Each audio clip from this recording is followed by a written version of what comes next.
Hello, everybody. I'm here with Carolyn, our birth mom, who has been so gracious and vulnerable, I should say, to share her story with all of us in hopes to provide some insight and some make you a little bit more calm in your journey through adoption. I know there's always a lot of questions around who your birth mother is going to be. Does she really know what she's doing? Is she going to come back and try to take my baby away? And there's so many more questions. So what we're going to do tonight is have a really broad conversation. And if you have questions, you can certainly post in the comments below, and Carolyn has offered to answer questions. So we will continuously check back, and she will share her insights with us. Now remember, this is just one person's story. Every story is unique in adoption. So just keep that in mind. But I got to tell you, when I was going through my journey 6 years ago, the greatest insight to me, and the one that was the most helpful for me in my adoption journey, was sitting in on a panel of birth moms and really seeing that I was sitting in front of women just like me, and everybody has a unique story. And it just made me a lot more comfortable with the whole situation. So welcome, Carolyn. Hi. Hi, thank you so much for agreeing to talk to us and being with us. I just want to say it was so interesting how we met. Your mom and I are in an online business marketing school together, and she saw what I did and popped in and said, and messaged me and said, I have a daughter who might be willing to talk to you. So you never know where you're going to meet people. And thank you again. So let's just start off. You know what? Let me start off by saying who I am. I'm Becca Greenspan. I'm the founder and chief consultant of RG Adoption Consulting. We really take people by the hand and walk them through the entire adoption process in hopes that you will bring your baby home much quicker than trying to navigate the ins and out on your own, because it can be totally overwhelming. So we want to take that overwhelm out for people and just take them by the hand and lead them through the whole process. So without getting into too much detail, that's what we do here. So if you're interested in more information about that, feel free to contact us. So Carolyn, why don't you start by telling us a little bit about your story and how you decided upon adoption. Yeah, so I was 17 when I got pregnant. I'm 20 now, but I was 17 and I was living in a car with my then boyfriend, and found out I was pregnant. For me, it was really important that I find a family for my daughter. Obviously, I didn't know she was my daughter at the time. Now I do. No, she's a daughter. At the time, though, I knew I had to find a family. And for me, that was the most important thing, to find a family for her and to make sure that she was provided for, because I was making $7.25 an hour, maybe 20 hours a week, and I could barely support myself, let alone two other people. So I wanted to make sure that she was well taken care of and provided for and loved. So you could have chosen an abortion. What made you decide to turn to adoption? Had you known anyone who in the adoption world before? Yeah, so when I was in 4th grade, a family friend of ours had completed their 3rd adoption, and I got to watch that entire process. For me, getting to see how that went, how 2 previous children who had been adopted handled being adopted, and how the birth mom in the 3rd adoption handled it, and just the overall situation, seeing how well taken care of the adopted children were, how stable the birth parents were. Because later on, right before I got pregnant, I actually got to meet one of their birth moms and get to know her story. So for me, seeing that, knowing how stable and good those conditions were, was really important. And as much as I am absolutely pro-choice, for myself, my choice was to place my child for adoption. It was not to terminate the pregnancy or to keep her. And I feel like that's a really important thing to understand, is that the pro-choice movement is simply about people making a choice. And for me, that was my choice. Awesome. So you really shared your story with other people and found out from other people what their experiences were to make you more comfortable with the adoption process as well, which is what we tell parents going through the process, to talk to other parents, to find out what it's all about. Okay, great. I don't know if you're open to sharing this or not, but what led you to be living in a car? So just being at home was not a stable situation for me anymore, just due to where I was in my life, where my family was. And the guy that I was dating at the time had offered me a place to live. And it turned out he was 18, I was 17. We were very close in age. Turned out his parents were not okay with, harboring a runaway, basically. So we wound up living in his car. I mean, I went from not working, being relatively socially isolated, to living in a car, not knowing where I was going to sleep, not knowing where I was going to eat, when I was going to eat, and having to ask friends for a shower.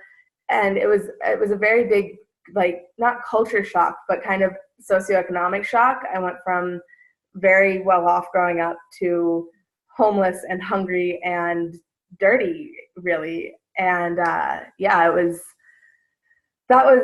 something that I feel like really helped me see that from my childhood, I wanted the child that I was pregnant with to have things provided for them, to never have to worry about food or clothing or shelter.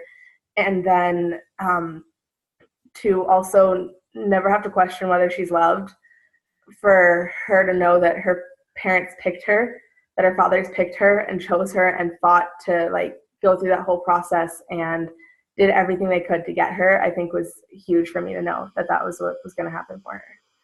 Wow, that must have been a tough time for you. Yeah, it was. Looking back on it, it was way harder than I acknowledged at the time. So I'm here to ask the tough questions, right? And the questions that I think are on everybody's mind. I assume if they're on mine, they're probably on everybody else's. Were you doing drugs at the time? Did you turn to drugs or? So actually, no. Growing up, I wasn't anti-drinking or drugs or anything, but I was very aware that due to addictive pasts in my family, that they would not be suitable for me, that if I tried them, I would probably be addicted. Mm-hmm. So at the time, I was very focused. I had this plan that, I'd work my way up. I would get an apartment. I would support myself and my boyfriend at the time, and everything would be great. And I knew that doing drugs would not put me in that spot that I wanted to be in. Okay, awesome. Were you getting any prenatal care at this point? So the day that I found out I was pregnant, I was sitting in a mall bathroom stall, on a Saturday morning. I had never gone to hormone shots on a bathroom stall before while I was out on a date with somebody. Trying to get pregnant. Kind of opposite stories. But yeah, so for me, like I said, and I never had an OB, or I basically just seen my pediatrician my whole life. So I called, finding out I was pregnant, I called multiple adoption agencies, and they all told me that I needed to get a confirmation of pregnancy. So I went to Planned Parenthood, actually, and they confirmed the pregnancy. I was very adamant about adoption. They told me my options. I walked in there knowing them. And after that, I kind of backed off on getting prenatal care for about a week because I was petrified. I mean, I was honestly ashamed that I'd gotten pregnant so young and unprepared. And then I didn't know how to go about finding a doctor. I read all this stuff online about how most doctors, it takes weeks to get an appointment. But a week after I found out I was pregnant, I started spotting, and that terrified me. So I called the closest OBGYN office I could, and they got me in for an appointment immediately. And I wound up sticking with that doctor for the entirety of my pregnancy. And she was absolutely amazing. She'd never dealt with adoption before. And the hospital that I had my daughter at also hadn't dealt with a whole lot of adoptions, especially the way that we did ours. But she was just absolutely amazing. She educated herself about the whole process, asked questions, and really helped me feel secure and understand what was going on with my body. Because at 17, you don't really know what's going on with your body when you're pregnant. That's awesome. Um, did you get on Medicaid, or did you have private insurance through your parents still, or?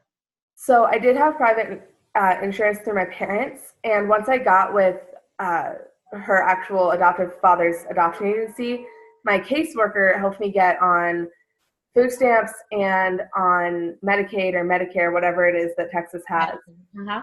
and helped me kind of just get everything stable for myself. Because I was, like I said, on my own. I had my parents paying for my insurance, but all the copays would have been my responsibility. So the adoption agency helped me kind of mitigate those costs by going through the social programs. Okay. So at what point did you tell your family, before or after you matched with the adoptive parents? So we told, yeah, we told them before. Okay, so how did that go? And what were you comfortable telling them? Did you know you wanted to tell them? Well, honestly, if I could have, this sounds awful, but if I could have hidden the pregnancy for the entire 9 months and not told a single living soul outside of the doctors, my boyfriend, and her adoptive fathers, I would have. Part of it was because I was so ashamed of getting pregnant, not of the adoption. The adoption is something I'm so incredibly proud of, but the pregnancy itself. I taught sex ed in high school, safe sex and protection and birth control, and I did none of that. And so it was very embarrassing for me in the beginning. Closer to the end of the pregnancy, I was much more confident about it. But we told my boyfriend's family first because they were more open to helping us out. They once they found out I was pregnant, they allowed us to move in with them. I was petrified of telling my family because they already kind of had this vision of me in their head that I assumed they had, and I didn't want to prove them right. I also knew that I was on their medical insurance and that they might find out regardless. And I wanted them to know that my decision was one that I felt confident in, that I wasn't going to be asking them for help throughout the whole process of the pregnancy, and I wasn't going to be keeping Rachel and all of that. And that was really important to me. So we sat down with them, and because they had known people who had gone through adoptions before, they were very supportive of the idea. They had a lot of questions about the financial aspects of it and about how everything was going to work out, if I had found a family, and I hadn't yet. I was probably 2 months pregnant at that point. And on the contrast, her birth father's family was much, not less supportive of the adoption, but much less supportive of me going through the adoption. His mom, he was actually adopted too, so he'd been through the adoption process. His mom was constantly telling me she didn't think I could do it. She would kick us out if I kept the baby, but also, I'm not strong enough to place her. I'm, too selfish to place her, things like that. And so that was difficult to live with and hear constantly. It was also really reaffirming for me to know that I knew myself enough to know that I would not keep her just because it felt good to keep her. Mm-hmm. Because I knew one of the big things for me, I didn't want to resent her. And I know a lot of teen moms who do wind up resenting their children because they can't be teenagers anymore. Mm-hmm. And I just wanted her to be loved. So my family was very supportive of that whole process. Awesome. That's, I gotta imagine that is so helpful in the process for you, because it couldn't have been easy to think about what was ahead, right? That you were carrying this child for the next 7 months, mm-hmm. And she wouldn't be staying with you. So to have that support is great. Did you also have any counseling, or? I didn't. I was a strong-minded 17-year-old. I don't need any help. I'm fine. And I haven't actually gotten any counseling for it. I don't have any regrets or guilt over it. I know that she's well taken care of. I know that she's loved. I actually got to meet both sets of her grandparents and aunts and cousins that all came to the hospital. Oh, wow. The story of the day she was born is just so beautiful. Okay, well, before we get to that, Yeah. back up a little bit. Right. So now tell me about how you found, so you've said that you chose two dads. So how did that all come to be? So my story of how I found my adoptive parents is incredibly unconventional, I think. Uh, Basically, I had called, like I said, numerous adoption agencies even after getting the confirmation of my pregnancy, and was told that I would be called back, and I never was. It got to the point where I was almost 3 months pregnant, and I knew I wanted to know her parents before I placed her. So I wound up walking into an adoption agency in Dallas, and I was told that they couldn't sit down with me. They had to set an appointment. I left them my contact information, and I never heard back. So I'm starting to panic at like almost 3 months pregnant. I was very nervous about the whole process. I knew that I wouldn't be comfortable placing her with people that I didn't know through meetings and understandings of their process of parenting and their intentions and things like that. And it was at that point that Josh, that's her biological father, his mother said, I have a friend whose son is looking to adopt, whose son and his husband are looking to adopt. And from my understanding of that whole process, it's very difficult for people to want to adopt from within a social circle, because there is that fear of, is the birth mother going to try to come back and take the baby, or is she going to, come in and try to parent our child, kind of thing. And so I was hesitant to even ask for a meeting with them, but we did. And we sat down with them, and they were just the two most amazing men I could have asked for. And how far along were you at this point? I was just about 3 months. So I hadn't had the anatomy scan because they were there for that, but I was definitely, it was still pretty early on in the pregnancy. For me, the things that I really connected with them on were, I was raised Catholic, Josh was raised Jewish, and one of her dads was raised Catholic and the other was raised Jewish. Oh, wow. Yeah, to me meant, they would have very similar values to if Josh and I had raised her. It also, their careers were careers that they could have had they could have fallen victim to lifestyle inflation with their incomes, and instead they worked hard at a young age, saved up a lot of money, and now work for nonprofits, which showed their values and that they were able to stick to their values. They were financially responsible, things like that, things that were really important to me. And then just on health aspects, so like vaccination is a huge deal for me. I was not going to place my daughter with anti-vaxxers. Interesting. Yeah. And then also mental health. Josh and I both had struggles with mental health growing up, and to this day, I know we both do. And so I needed to know that the people I placed her with knew how to handle mental illness and weren't going to try to shame or burden her in any way if she did show symptoms of that. So those were all things that we talked about just on that first meeting that helped me believe they were the right people for my daughter. I love that. I love how intentional you were and knowing what was important to you, even though you knew that you weren't going to parent this child. So, all that could change, right, once you place, but that those things were truly important. I think that's really important for adoptive parents to hear, right? So it's not just about placing your child with anyone, right? So I have a couple of questions. So one thing with when adoptive parents are going through the process, it's very scary and a little risky to match with a birth mother really early in their pregnancy. We'd rather see them at 8 months, right? Or 7 months, because then it's a little bit less risk factor for you changing, for somebody to change their mind, or if you're going to lose out financially, it's less of a financial risk. And it's just scary to be in your head for that long waiting.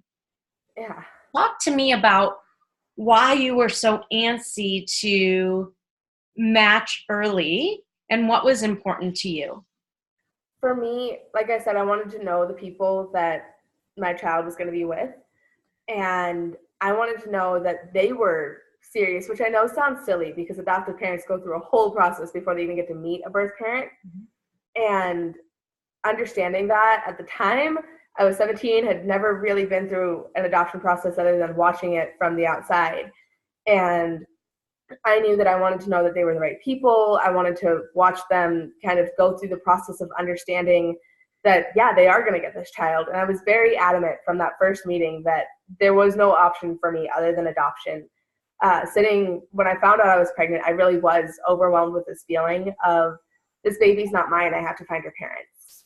And for me, that was huge for me to bond with them and get to know them. And they came to every doctor's appointment. Oh, yeah. So are they local to you? Yes, yeah, they were in Dallas while I was living there, and so they were and it was, my doctor's office was 45 minutes away from where we were all localized to, but they made that trip every couple of weeks just to be there, and they were very supportive. They were there, held my hand through things.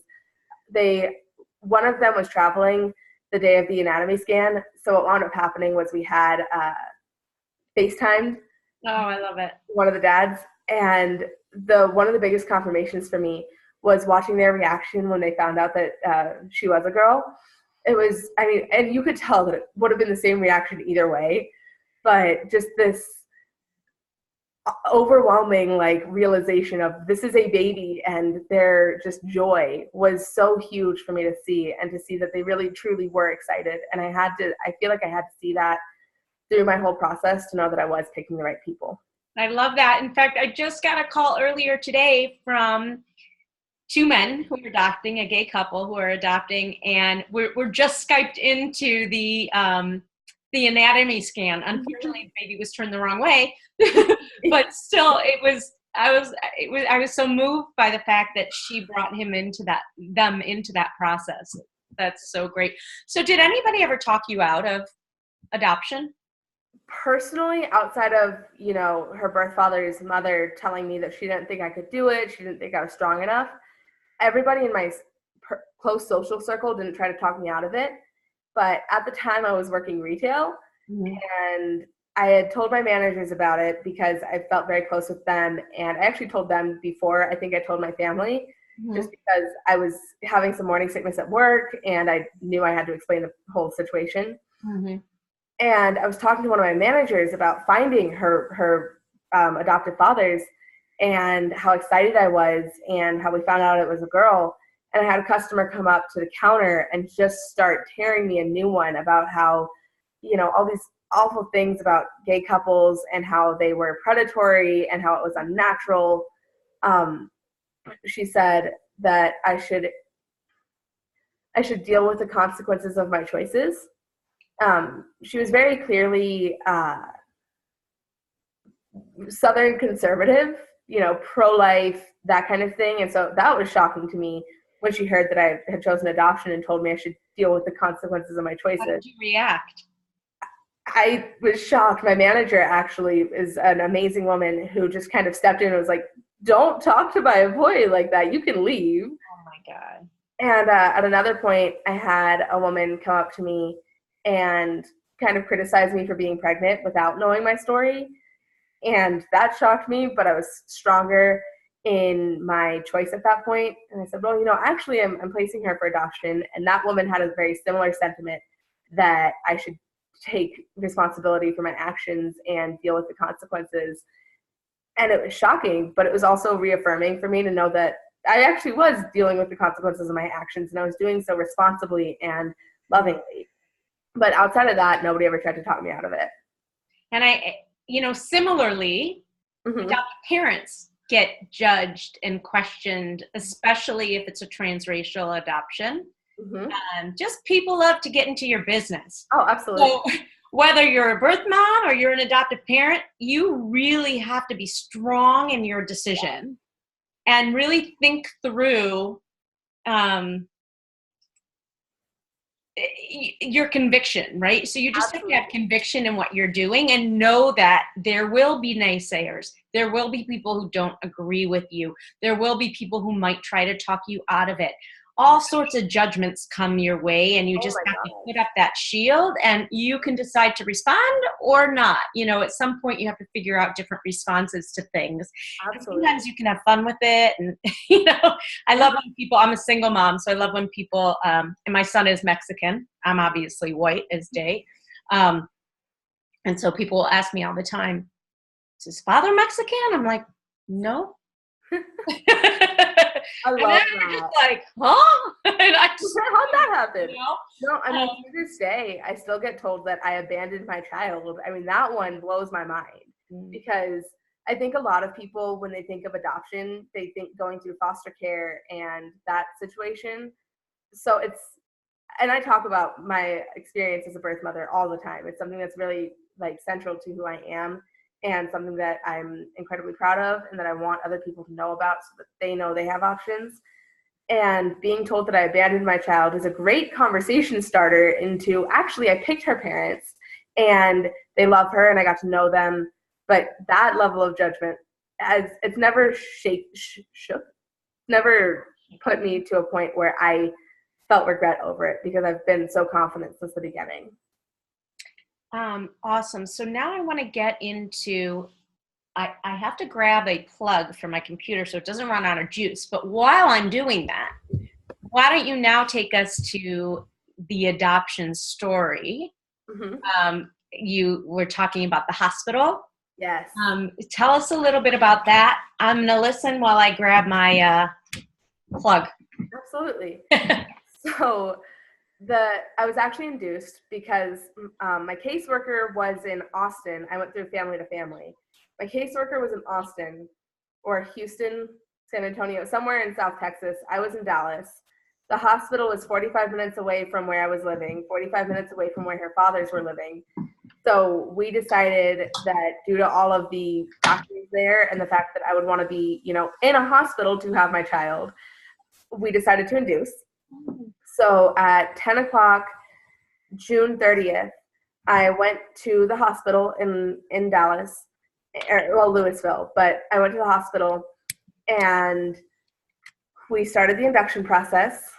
Her adoptive fathers got there that night as well. They were there while the doctors were trying to stick my arm and get the blood drawn. They held my hand through that. I'm not squeamish about blood, but getting pricked with needles is not my thing. So they held my hand through that. The hospital was amazing. They gave them their own recovery suite on the floor where the, mothers recover from from delivery. They gave them their own suite there. So that night they slept on the floor above me. And then the next morning they came down and they sat with me while I figured out what contractions felt like. And they'd actually come to the prenatal class, the Lamaze class with me too.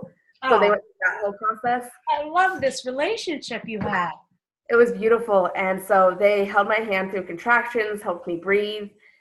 And at one point they had upped the Pitocin because I wasn't progressing. They had upped the Pitocin and broken my water at the same time. So I started experiencing these intense, not painful, but because they were back, it was back labor. So it's very, it just hurt in my back, but they were right on top of each other. And I had been adamant about not wanting an epidural. And at that moment, it was just, okay, cool. I'm getting the epidural. Let's do this as quickly as possible, please. Yeah. And they commented. Some swearing going on, but okay. Actually, there was no swearing. It was great. But I had said, or I was laughing through the contractions, and all three of her dads, right, her biological dad and her adoptive dads, they each had a foot and one had a hand, and were just kind of massaging me, like, what can we do for you? How can we make this easier? And they were there with me while I got the epidural. Then at around, I think, 2 o'clock, I actually have a whole blog post about my whole experience through the induction, so I have the exact time that this happened. But I had called my mom, which at first I was very adamant. I didn't want anybody outside of her, her three fathers, the doctors, that's all that I wanted. But I called my mom. And no girl having three men around you. Why? I mean, they were great. But not a baby. I know. I called my mom and I was like, Mom, I just need you. So she shows up, and at 10, 11 that morning, I had been told, you're at 3 centimeters. At noon, I was maybe at like 5. So at 3 o'clock, when my mom got there, we all said, okay, we're all going to like relax. We'll go, the adopted dads can go take a nap. Birth dad can go get some lunch. Mom and I'll just have mom time, mom-daughter time.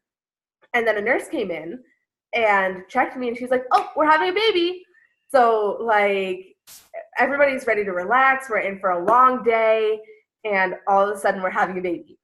So my mom goes out into the waiting room, and the hospital had a very strict policy about only 2 people in the delivery room outside of doctors, nurses, and the mom. But they had waived that for us because her 2 dads, biological father and me. So they were there actually through the whole delivery process, which was something that I was very adamant about as well. I wanted them to be the first ones to hold her, and they were. They did skin to skin with her.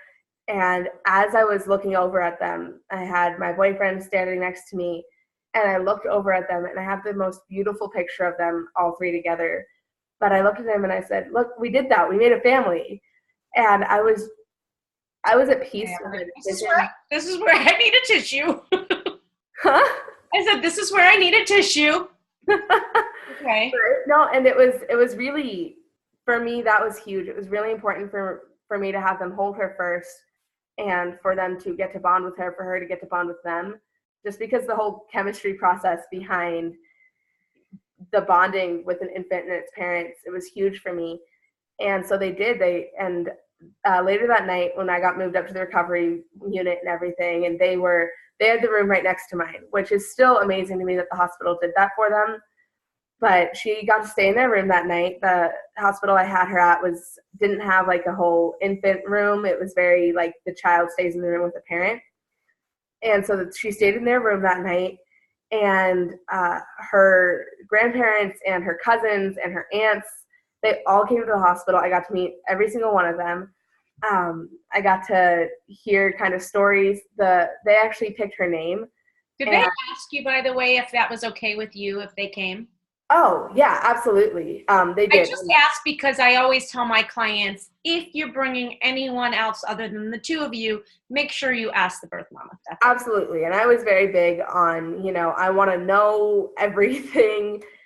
She's absolutely your daughter. I'm not going to, and that was something that I reassured them too, was like, what's funny, when we were originally talking, I had said, probably once a year that I'll see her, maybe on her birthday, because it started to get to that point where I was like, I don't know if I could handle seeing her. And now I actually see her maybe 2 or 3 times a year. So, and that worked out really well because it allows me to get to watch her grow, especially in the early years. And it allows her to get to know me, which is huge. Mm-hmm.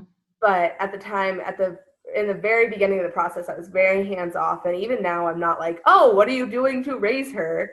It's more, where is she at? How is she doing? Which is important to me because I'm her birth mom, not her mother, and there's a distinct difference to me. Did you ever have any second thoughts in the hospital, and did you get alone time with her?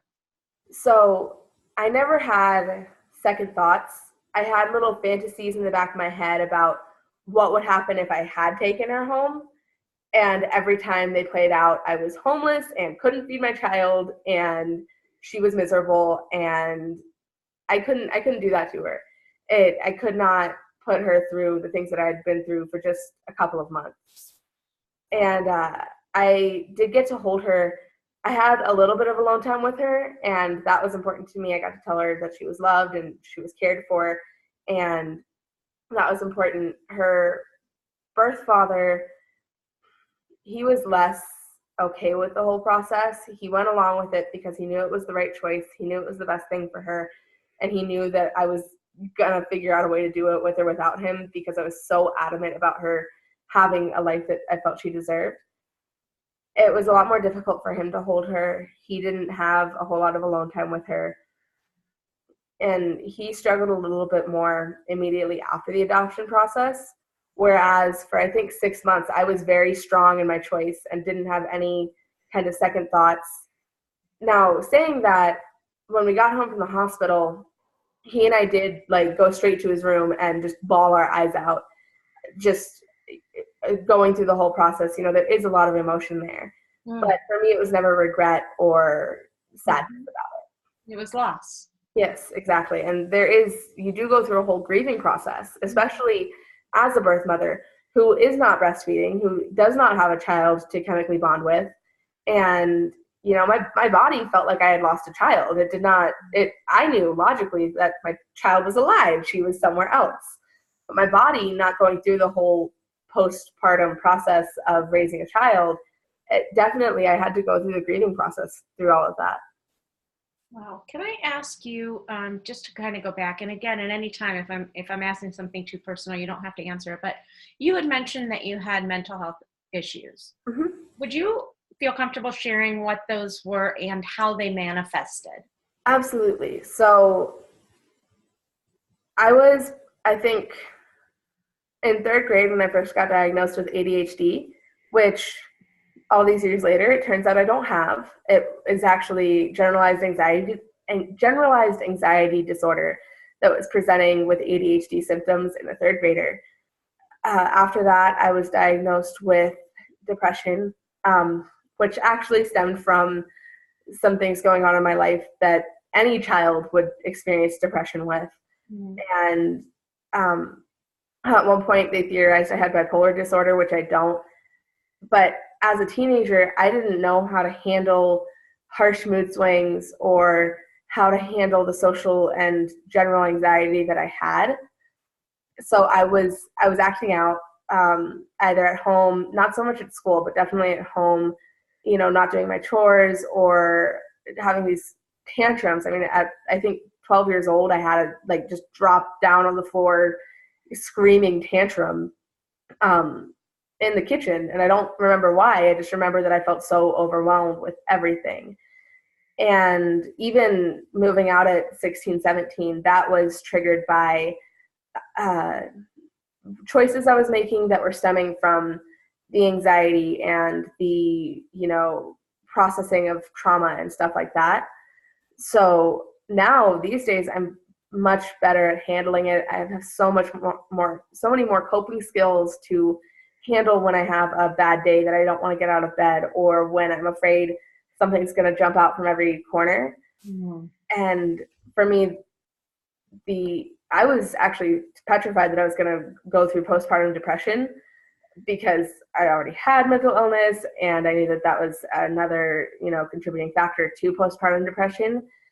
But for all intents and purposes, I didn't. I was very lucky to not go through postpartum depression, and, to find my strength through the adoption instead of succumbing to weakness.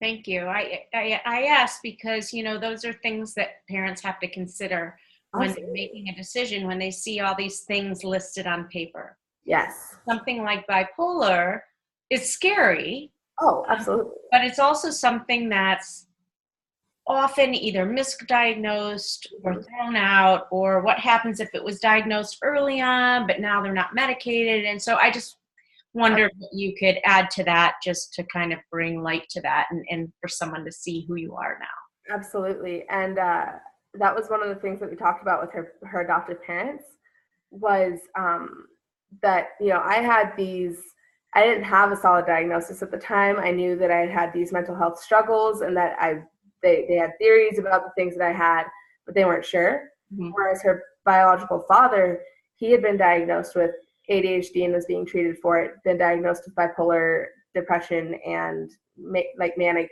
depressive bipolar, and was being treated for it. So he had diagnoses and was being treated. And I wanted to make sure that they were okay with that as well, knowing that she had a genetic predisposition for that. Yeah. And it is scary. But we both have our mental illnesses under control due to help from a team. Okay, awesome. So I feel like you have an open adoption, yes? Mm-hmm. Yes. Okay, yes. Great. What does that look like? For us, they send me pictures of her. They actually set up an email account where they email pictures to it. I email pictures to it, things like that. And I can text them and we can set up a date at any point in time. And I have not taken an extreme advantage of that. I don't text every couple of weeks or whatever. It's always, just before her birthday or just after her birthday, sometimes around my birthday. And our birthdays are very close. She's July, I'm September. Actually, the first time I saw her was my 18th birthday after the adoption. I had texted them the week before, and we had met up, had some coffee. I got to hold her, watch her smile, which I know 3-month-old babies don't necessarily smile, but I got to do that. And then the next time I saw her was in March. I've seen her, I think, about 5 times. At this point, I actually did wind up moving out of Texas. So I don't get to see her as often anymore. It takes a plane ticket or a 3-day road trip to get to go see her. But it is something that we're working on. We're still in communication. I do still get pictures of her. And for me, that's exactly the level that helps me feel comfortable without feeling overwhelmed and without feeling a major sense of loss. I get to see this beautiful family that I created and this beautiful life that I created. And that's important for me. That's awesome. No regrets? No. People ask me, because I do talk about it so often, I think the only thing that would make me regret my choice is if I found out that she was being abused. And I'm fully just so confident that that's not going to happen. I mean, she's so well taken care of that that's really the only thing that could make me regret it. Do you want children? When I had her, I didn't. Now I do at some point in the future, not soon. I actually, about a year and a half after she was born, so I got on birth control right after she was born. Yeah. Because I knew myself, and I knew so many mothers who had gotten pregnant immediately after their first pregnancy. I didn't want that. I didn't want to go through the whole process of adoption or having to decide on abortion or having to decide to keep a child I wasn't ready for. But a year and a half after she was born, I was hit with this huge baby fever where I was just, I need a baby, I want a baby, I want to be pregnant, I want a baby. And luckily I had the presence of mind to understand that that was a normal biological process that you go through after you have a child, and not make any rash decisions. But yeah, eventually at some point in the future, I do want children. Awesome. So what does your life look like today? What are you doing with your life? Today, I got my GED back in December, which was something that took me 3 years to do, not because I wasn't smart enough to do it, but because of the windy, twisty road that it took to get me there. I kept postponing it. So when I moved out of Texas, I actually took my GED. I'm going to start the college process probably either in the fall or the spring semester, just depending on where I'm at in my life and my choices with career paths and educational choices. I'm actually working 2 jobs right now, and they're both retail, so it's not heavily intensive or anything. Okay. But I enjoy them a lot. I get to interact with people all day. I have really great coworkers. It took a lot for me to get to where I am, though. I made a lot of less than great decisions, and for me to be where I am and for me to be alive is something that I am so grateful for every day. And it's a journey that could be its own interview, honestly. But yeah, I'm going to start school. I am working. I am working on myself a lot too. I'm choosing not to do a whole lot of mentally intensive things because I do want to grow and nurture and build myself, partially so that one day I can have children and I can grow and nurture them and not be in a position that I don't know what I'm doing or I am dealing with my own mental illnesses. I want to be at a point where I'm stable and I want to know the things that I want for my life. I have a lot of things that I don't want, but I want to get to a point where I know what I do want. Awesome. Yeah. Thank you so much for sharing your journey with us. Absolutely. I think, and we're grateful that you're here too and doing so well. Congratulations.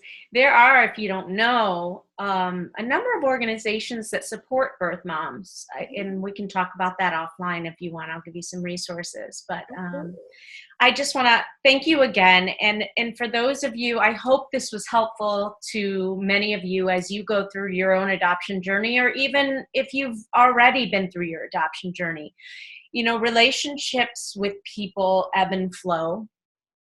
Everybody is different. Everybody's needs are different. The way people react to things are different. So no two stories are alike. I could interview a birth mom every single day for the year, and everyone would be different. But I hope you've gained something from this that either makes you a little bit more comfortable or gives you an aha moment for yourself. If you have questions that I didn't ask, and I tried to be pretty raw. If you still have some questions, don't hesitate to write them in the comments. Carolyn and I will pay attention, and we'll make sure that they get answered for you.